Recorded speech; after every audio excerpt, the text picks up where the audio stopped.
dia! Estamos de volta com as nossas reflexões matinais. Venham as águas. Nós estamos meditando na carta de Paulo aos Efésios e nós estamos terminando já esta carta, já estamos no capítulo 4 e hoje nós vamos fazer então a penúltima meditação nessa carta.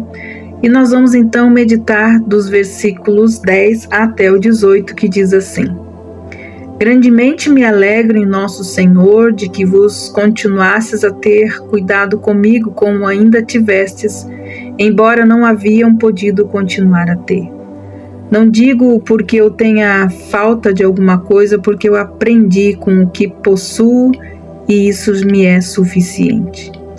Se viver em necessidade, eu sei também viver em abundância. Em tudo e para tudo estou experimentado, tanto para estar saciado como para ter fome, tanto para ter abundância como a escassez.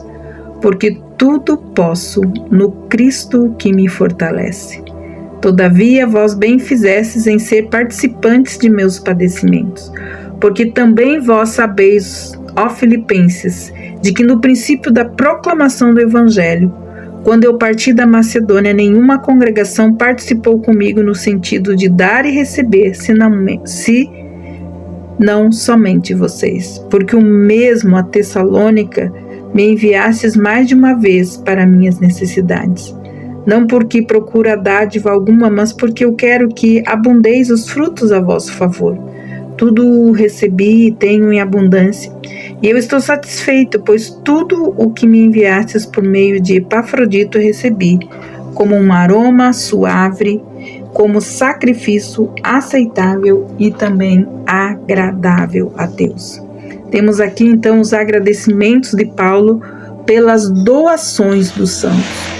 No versículo 10 até o 18, Paulo fala de seu relacionamento com a igreja de Filipos no que diz respeito à ajuda financeira que havia recebido deles. Ninguém pode imaginar em que medida esses versículos têm ajudado os santos de Deus nos períodos de crise financeira ou então em outras dificuldades. Paulo ele se regozija uma vez mais, pois passado algum tempo os filipenses lhe haviam enviado outra oferta para a obra do Senhor. Ele não os culpa pelo tempo em que nada recebeu. Antes lhe dá crédito pelo fato de que desejavam ajudá-lo, mas lhes faltava oportunidade. Ao tratar de finanças, é notável a delicadeza e a cortesia do apóstolo Paulo. Ele não quer que ninguém pense que ele está se queixando de alguma negligência da parte deles. Antes, ele está aqui ressaltando que é independente de circunstâncias seculares. Ele havia aprendido a viver contente, qualquer que fosse a sua situação financeira.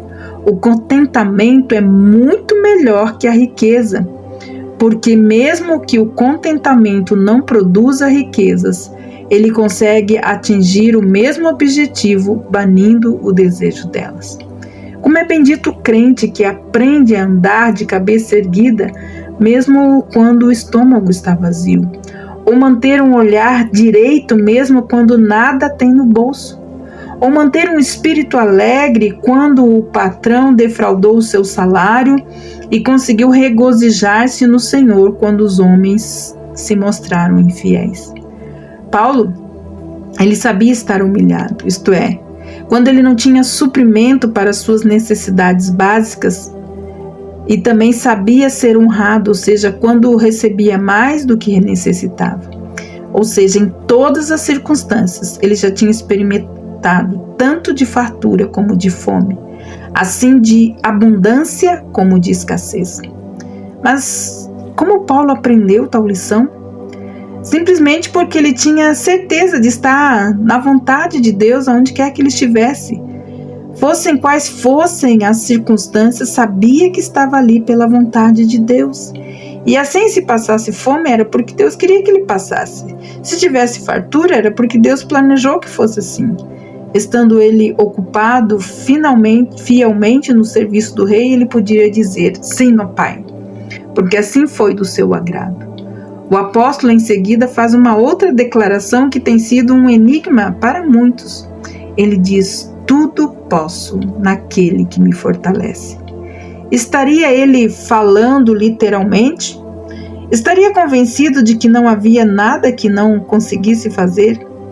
Não. A resposta é que quando ele diz que pode fazer tudo, está dizendo que pode fazer tudo que seja da vontade de Deus. Ele aprendeu que quando Deus nos dá uma ordem, nos dá também a capacidade de cumpri-la.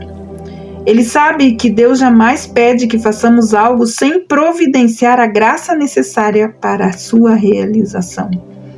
Aqui, a palavra tudo provavelmente não se refere tanto a grandes façanhas, mas muito mais às grandes privações e fome por que passou. Apesar do que acaba de dizer, ele quer que os crentes saibam que fizeram bem se associando a ele em sua tribulação.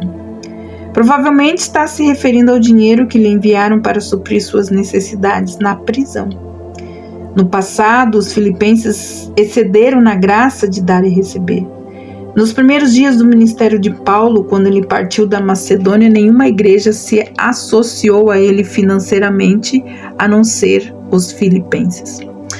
Interessante que esses pormenores, que parecem ser de pouca importância, foram eternamente registrados na preciosa palavra de Deus.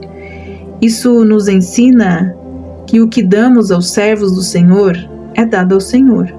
Cada centavo é alvo de seu interesse.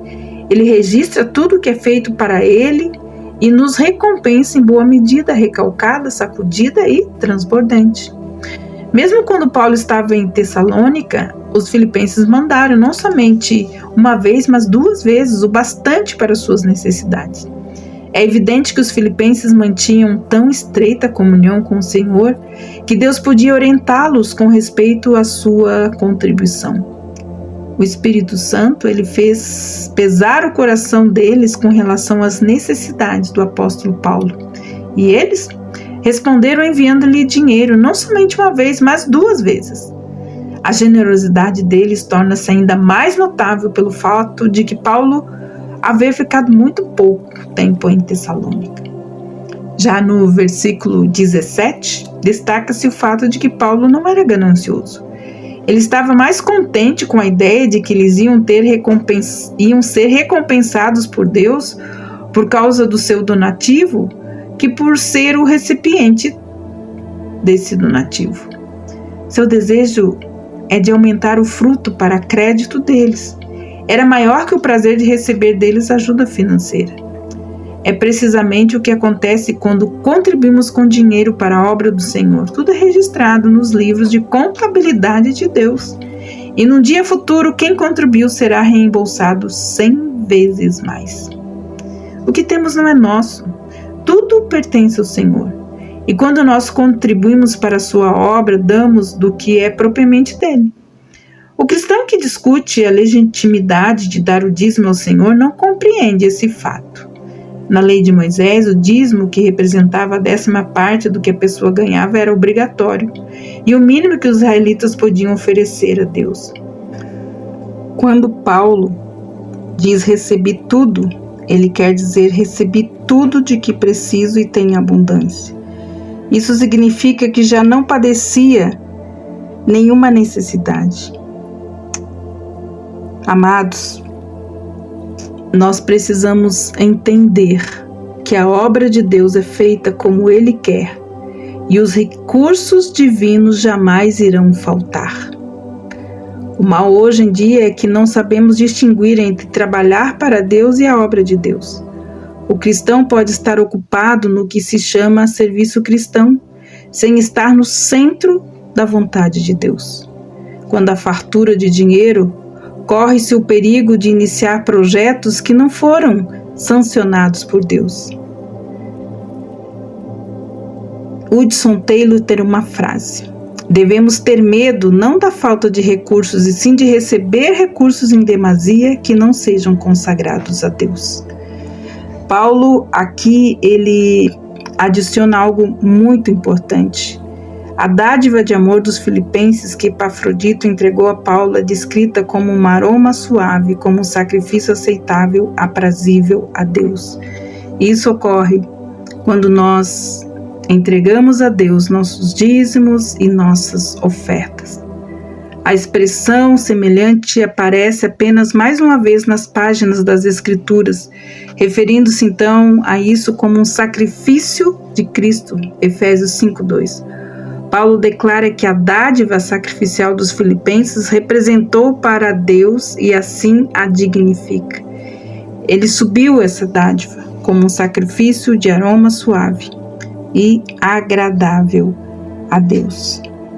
Amados, que Deus abençoe você e que o Senhor te guarde. E até amanhã com as nossas reflexões matinais. Venham as águas. E não esqueça, tudo podemos em Cristo que nos fortalece. Até lá!